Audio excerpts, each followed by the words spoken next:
নারীর টানে বাড়ি ফেরা মানুষগুলো ঈদুল আজহার ছুটি শেষে ফিরতে শুরু করেছেন তিলোত্তমা নগরীতে। যারা ট্রেনে ঢাকায় ফিরছেন, বিলম্ব যাত্রার ফলে তারা কিছুটা ভোগান্তি সঙ্গী করেই ফিরেছেন। শনিবার সকাল থেকে ঢাকা রেলওয়ে স্টেশন ঘুরে এমন চিত্র দেখা গেছে। বিভিন্ন প্ল্যাটফর্ম ঘুরে দেখা গেছে হাজারো যাত্রীতে পূর্ণ হয়ে প্ল্যাটফর্মে থামছে ট্রেনগুলো।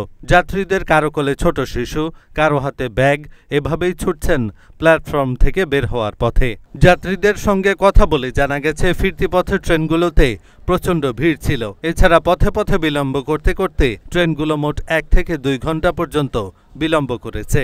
লালমনিরহাট থেকে রওনা হয়ে বুড়িমারি এক্সপ্রেস ট্রেন সকাল 9টার সময় 4 নম্বর প্ল্যাটফর্মে এসে থামে, অথচ ট্রেনটি ঢাকায় পৌঁছার কথা ছিল সকাল 7টায়। অপরদিকে ঢাকা রেলওয়ে স্টেশনে শিডিউল বোর্ডের তথ্য অনুযায়ী চিলাহাটিগামী নীলসাগর এক্সপ্রেস ভোর 6টা 45 ঢাকা স্টেশন ছেড়ে যাওয়ার কথা থাকলেও সেটি বিলম্বে সকাল 9টায় স্টেশন ছাড়ে। ঢাকা রেলওয়ে স্টেশন কর্তৃপক্ষ জানিয়েছে, বিভিন্ন জায়গা থেকে ট্রেনগুলো দেরিতে আসায় ট্রেনগুলো ঢাকা স্টেশন থেকে দেরিতে ছেড়ে যায়। ঢাকা স্টেশন থেকে আলাদাভাবে বিলম্বে ছেড়ে যাওয়ার কোনো কারণ নেই। এহসানুল হক, ঢাকা পোস্ট।